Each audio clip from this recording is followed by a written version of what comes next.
संध्या की शादी विनोद नाम के एक पढ़े लिखे युवक से तय हुई थी। विनोद का परिवार शहर में रहता था और आर्थिक रूप से मजबूत था। शादी के बाद संध्या को लगता था कि उसका जीवन सुखद रहेगा, लेकिन शादी के बाद ससुराल का माहौल देखकर संध्या को एहसास हुआ कि यहाँ का माहौल उसके मायके से बिल्कुल अलग है। ससुराल में सास अनीता, ससुर अनिरुद्ध, जेठ विजय और जेठानी संजना के साथ साथ पति विनोद रहते थे। इस परिवार में हर छोटी बात पर गाली गलौज और अपमान करना सामान्य बात थी। अनीता और अनिरुद्ध को यह सब देखकर कोई फर्क नहीं पड़ता। शादी के कुछ ही दिनों बाद संध्या ने देखा कि उसका जेठ विजय ने रसोई में संजना को गाली देकर डांटा। विजय ने किसी बात पर गुस्सा में प्लेट फेंक दी। उससे संजना के हाथ में चोट लग गई। संजना चुपचाप रोती रही। संध्या ने उससे कहा, आपने कुछ कहा क्यों नहीं दीदी? तो संजना ने जवाब दिया, यह तो यहाँ रोज की बात है संध्या, सहने की आदत मैं डाल ली हूँ, तुम भी आदत डाल लो। संध्या के लिए ये सब बर्दाश्त करना मुश्किल था। वह सोचने लगी, क्या यह महिलाएं सिर्फ अपमान सहने के लिए होती हैं? क्या यह इनकी नियति है? एक दिन संध्या और विनोद खाना खा रहे थे। अचानक विनोद ने किसी बात पर गुस्से में संध्या को माँ बहन की गाली दी। संध्या का खून खौल उठा। उसने तुरंत प्लेट उठाई और कहा, अगर दोबारा गाली दी तो यह प्लेट आपके सिर पर होगी। विनोद सकपका गया। उसने कभी सोचा भी नहीं था कि संध्या ऐसा जवाब देगी। यह बात पूरे घर में आग की तरह फैल गई। उसकी सास अनीता ने संध्या को समझाते हुए कहा, यह तो मर्दों की आदत होती है, इसे दिल से मत लगाना। संध्या ने तीखे स्वर में जवाब दिया, आदत गलत होती है तो उसे बदलना चाहिए। आदत का बहाना बनाकर गलत को सही नहीं ठहराया जा सकता। आप लोग गाली गलौज सहें, हम नहीं सह पाएंगे। मेरे बाप माँ हमको आज तक गाली नहीं दिए और आप लोग हमें गाली देंगे। संध्या को यह रवैया परिवार के पुरुषों को पसंद नहीं आया। विनोद ने संध्या से कहा, तुम्हारा यह स्वभाव हमारे घर में नहीं चलेगा, या तो तुम चुपचाप सह लो या फिर मायके चली जाओ। संध्या ने शांत स्वर में कहा, अगर मैं चली गई तो आप समझिएगा, मैं डर कर नहीं बल्कि अपनी इज्जत बचाने गई हूँ। एक दिन संध्या और उसकी जेठानी संजना खुशी खुशी खाना बना रही थी। थोड़ा मिर्च तेज होने की वजह से विनोद ने गुस्से में संध्या को थप्पड़ मार दिया और संध्या के माता पिता को गाली देते हुए बोला, तुम्हारे माता पिता तुमको क्या सिखाए हैं? सही से खाना बनाने नहीं आता। संध्या ने तुरंत विनोद का हाथ पकड़ा और उसके गाल पर थप्पड़ लगाने जा रही थी, लेकिन खुद को रोक ली और बोली, आज आपने मेरी इज्जत पर हाथ उठाया है और गाली दिया। अगर अगली बार ऐसा हुआ तो यह हाथ आपके पास नहीं रहेगा। विनोद की माँ यह सुनकर बोली, तुम्हारे माता पिता ने यही सिखाया है अपने पति से ऐसे बात किया जाए? तब संध्या ने बोला, और इनके माता पिता ने क्या सिखाया है? आप ही इनकी माँ है ना? आपने क्या सिखाया है जो अपने माँ बाप के सामने गाली दे रहे हैं? आपकी परवरिश दिख रही है। आप मुझे मत सिखाइए कि मेरे माता पिता मुझे क्या सिखाएं। संध्या की यह बात सुनकर पूरे घर में खामोशी छा गई।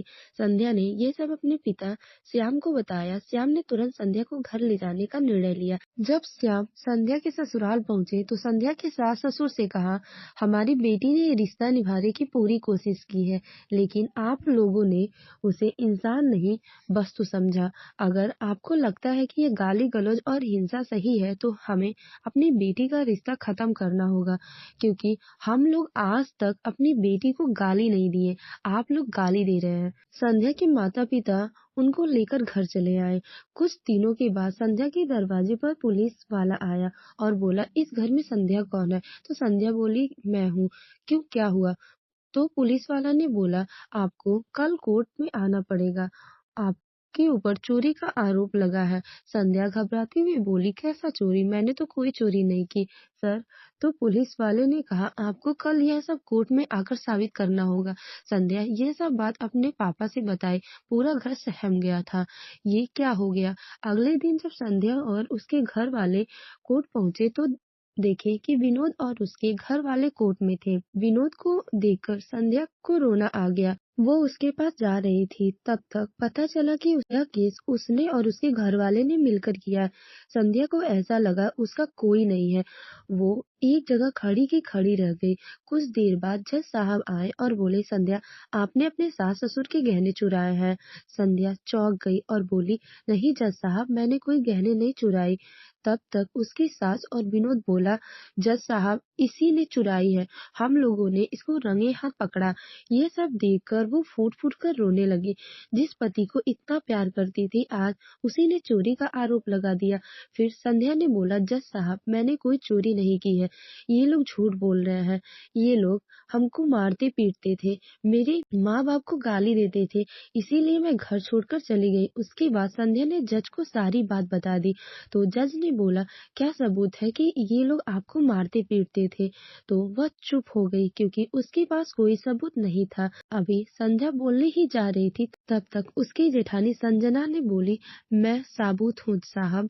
संध्या ने जो जो बोला है वो सब सही है।